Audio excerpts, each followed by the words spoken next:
Okay, Chapter 3 we're going to talk about, they refer to as working with financial statements. Really what we want to talk about is we want to talk about analysis. How do we analyze financial performance inside the corporation?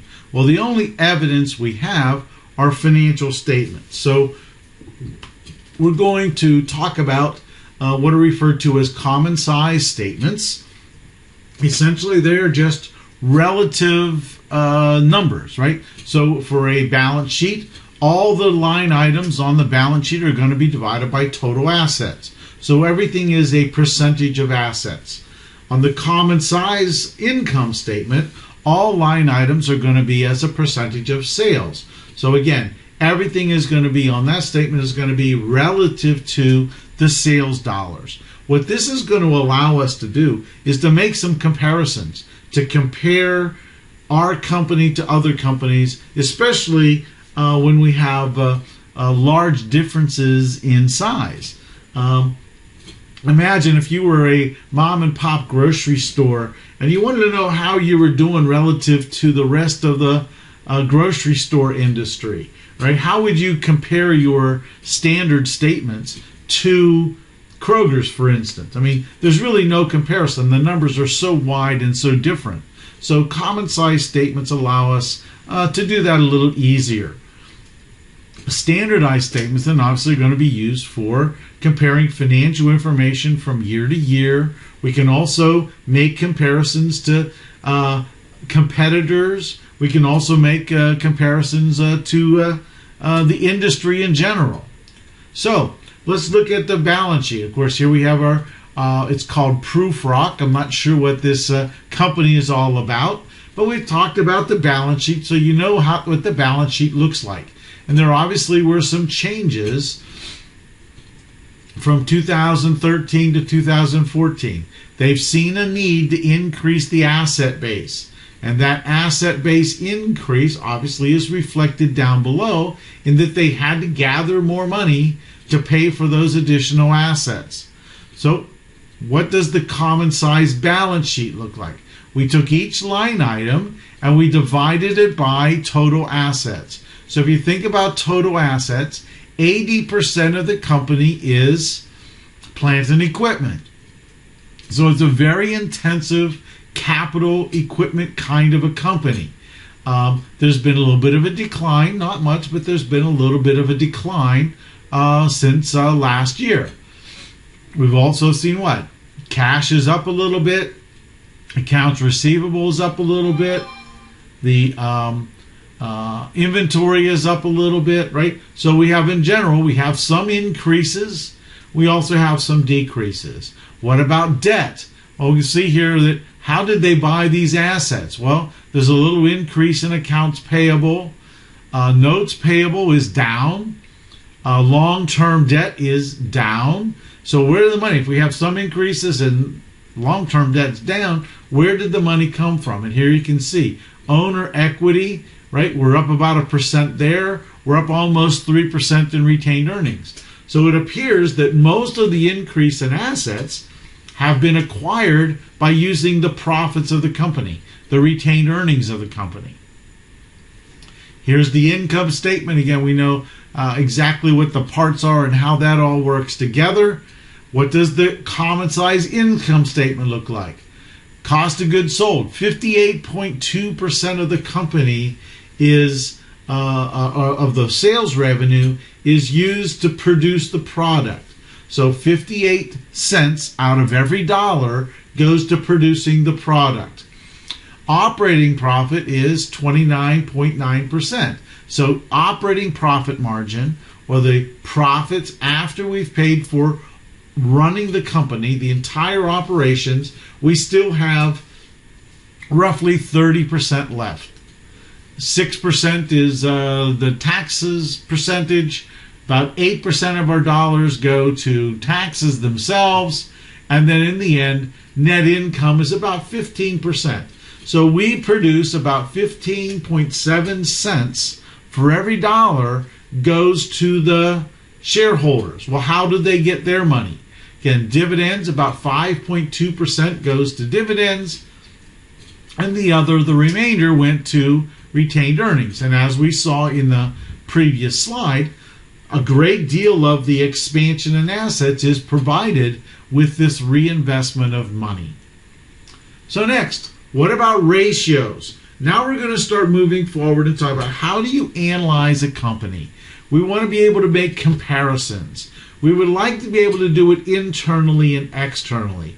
Now, we're not going to be able to necessarily find a lot of the answers that we would like. For instance, if we analyze a company and we say, well, we're not performing very well there, as outsiders, we won't be able to really answer the questions as to why. So that's something internally that the company ultimately has to do. But in the end, we're going to look at a number. We want to ask basically two questions. What is the ratio trying to measure, and what information is it giving to us? Why do we need that piece of information? So there are 5 different categories, if you will, or classes of financial ratios. We're going to talk about liquidity ratios, which refers to short-term solvency. We're going to talk about financial leverage ratios, or long-term solvency. We'll talk about asset management, or turnover ratios, profitability ratios, and then in the end we'll talk about market value ratios. So here we have a table that basically has all the formulas that we're going to talk about in this class. So there's lots of numbers, lots of formulas for us to look at. Now, one of the things that I would like us to understand is that, there is a way for us to do this a little easier. And I, as an individual, wouldn't want to have to calculate all of these things. We could take this company. Here's the Prufrock company. Here are their financial statements. And if you use this financial statement analysis spreadsheet, you can enter the data for this company. You can enter the data that you know in the yellow boxes. And to the right here, it will calculate the financial ratios that you need for your company. So it's not that difficult to come up with these ratios. I provide you with a tool that you can enter the data kind of easily. I'll provide you with a video that talks about how you enter data into this particular spreadsheet. But I just want you to know that the calculation is not necessarily going to be something that's very intense and that you'll have to spend a lot of time doing. I have a spreadsheet that'll help you. So let's look at liquidity ratios. The first thing we want to talk about, though, is what are liquidity? What do they tell us? Liquidity ratios tell us whether the company can pay its bills or not. So we have 3 basic ratios. Here's the balance sheet that they give us again to look at. And the formula is current ratio, right? Can the company pay its bills? Current assets, which essentially represents cash. Current liabilities, which represents currently owed debt. So this is just cash divided by bills. In this case, you can see that Prufrock has 1.31 times more cash than they do total debt. So they shouldn't have a problem paying their bills if they want to. The quick ratio is a little bit more conservative. It subtracts inventory from current assets and then divides by current liability. Sometimes it's called the acid test ratio because it's a more of a conservative kind of a look. In this case, the N quick ratio is 0.53 times. So what this tells us is that really there must be a lot of inventory in this company because the number drops dramatically. And the farther this number drops, since we're subtracting inventory, the greater the amount of inventory in the company. And if you look at this, inventory is roughly what? Almost 50% or a little bit over 50% of the total current assets. So it's a big piece. The cash ratio is cash divided by current liabilities. So essentially it says, look, how much of your bills could you pay off if you just used your checkbook. Open your checkbook, and can you pay your bills off? And again, this number is going to be very low. It will rarely be greater than 1. Most people won't have that much cash laying around. So in this case, it's 0.18 times. Now, in a perfect world, what we would like to do is be able to compare my company from time to time. So let's see what happens if we go back to this income statement, right? And what we'll find here is here's the current ratios for these two companies. Now, since we have all the data for this, we can actually make comparisons. You can see that the current ratio went from 1.1 to 1.3. Quick ratio went from 0.45 to 0.5. And cash ratio went from 0.15 to 0.18. So this company, ProofRock's liquidity has increased since the last year. So obviously we're showing some increasing liquidity for this particular company. Now we won't be able to make that analysis for every single ratio here because they don't give us 2 years worth of income statements. We have 2 years of balance sheets, but not 2 years of income statements. So it's going to create a little bit of an issue with that analysis. But when we can, we will look at the actual spreadsheet comparisons. For financial leverage, it's total debt divided by total assets. This tells me the percentage of assets that have been purchased with creditor money. So we need to have total debt, 540 plus 457, and divide that by 3588. Now, one of the things I'll tell you is some of the ratios here are slightly different than in your textbook. Don't worry about that. That's not a problem. I just wanted to coordinate this with the spreadsheet that I've created so that we're using apples to apples to make comparisons. So in this case, 27.8% of the assets of this company have been purchased by borrowing. Debt equity looks at only long-term financing. So it looks at long-term debt and divides that by total equity. So we have $457 in total long-term debt divided by 2591, which means 17.63. So from this analysis, we can see that they have about a third of their assets are purchased. Let's say 30% of their assets are purchased with debt, but actually very little that is purchased with long-term financing. Most of it is purchased with owner equity. So we would say that this company is not terribly highly leveraged. That is, they don't have a lot of debt. The equity multiplier is just the reciprocal of the total debt ratio. How much of total assets have been purchased with shareholder money? And again, since it's total assets divided by total equity, it's 1 minus this number up here, then we end up with 1.38. It just means that in this case, there's a little bit more of the assets have been purchased with equity than have been purchased with debt. The bigger these numbers, the three numbers together, the bigger those three numbers, the greater the amount of debt there is. The other question we have with financial leverage is, can we actually make payments on our debt? So in this case, let me go back. I want to open this up and say, can we look at the debt ratios? And we can. Debt ratios went from 31% to 27%. So total debt has decreased. And likewise, if you look at debt equity, we've gone from 23% to 17%. So in general, debt has decreased. In total, it's decreased, but it also has gone down. That's what, about 33% decrease in long-term debt.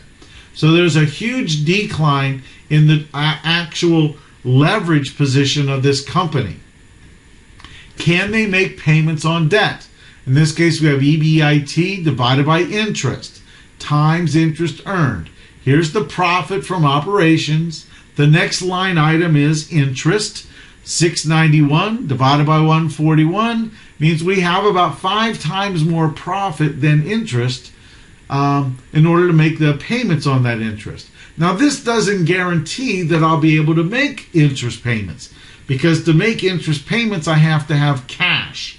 And we know that sometimes accounting creates situations where profit has numbers in it or has values in it that are not real numbers. They're the depreciation, amortization, etc. The cash coverage ratio gives me a little bit better picture of how much cash is actually available.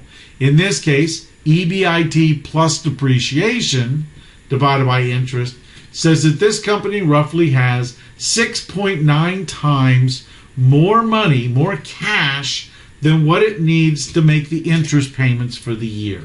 Again, they have to write the checks, but they should have enough cash to make payments. The next set of ratios then talks about asset management. How well does the company manage the short-term and long-term assets to generate sales? So in this case, I'm going to concentrate on the sales numbers down below here. I think it's easier to explain. The days sales and inventory number, quite frankly, is just 365 divided by this turnover number. Basically says, in this case, it's 114 days. What 114 days means is that Proofrock's inventory sits on the shelf roughly 114 days. So how can we, is that number too big, or is that the number we want to have? Again, we need to understand history, what the company's doing. We have to understand the industry. But at this point, all we can say right now is it's 114 days. I mean, that's a third of the year. We don't know what they produce, so we can't really make any judgments about whether this is too high or too low. If this is a grocery store, that's way too high. I mean, how many days do you want bananas to be sitting on the shelf, right? So it's way too high. But if it's a car manufacturer or an airplane manufacturer, maybe this is a perfectly good number. The next number we have then is days sales and receivables. This again, it's just 365 divided by the turnover ratio. And essentially what this tells us is, for Proofrock, the accounts receivable is owed to us on average around 30 days. Or it takes on average 30 days for people to pay for their accounts receivable, the money that they owe us. And that's traditionally what we would like it to be. If we would like that money to come a little bit quicker, maybe we need to offer some discounts or find some ways to entice companies to pay sooner. If this number was too big, then we obviously need to find out who we're giving credit to. Do we have a policy in place to force their hand so that they pay us quicker? But again, 30 days typically is what you would expect for a company that's the traditional number. The payables ratio then is the days, costs, and payables. In other words, this is how long it takes me to pay. And in this case, you can see that it roughly takes Proofrock 94 days to pay their bills. So customers are paying in 30 days and we're paying in 94 days. So we seem to have enough cash to pay interest. One might question why it's taking so long for us to make payment on this. Maybe that's the tradition in our industry. Doesn't seem that way since our customers pay quicker. But again, we may want to investigate whether or not this is a good or bad number. We need to look at history. We need to look at the industry to get a better picture of whether it's a good number or a bad number. Now, the reason I like these days numbers is it really falls into or gives us another analysis. And this number, quite frankly, isn't talked about all that much in your textbook, but I think it's very important for us to discuss in general because it's a very big part of asset management. And this is something called the cash conversion cycle. It really takes how many days do our customers owe us money. We add that to how many days inventory is on the shelf. And this, quite frankly, is a number called the operating cycle. It's the operating cash cycle. How long from the time I buy inventory to the time I get paid.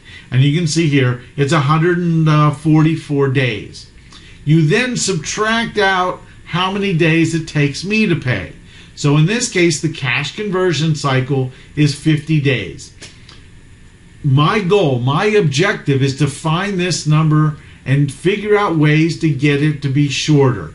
I need to figure out some way for certain to find a way to maybe reduce inventory. I need to get this number down.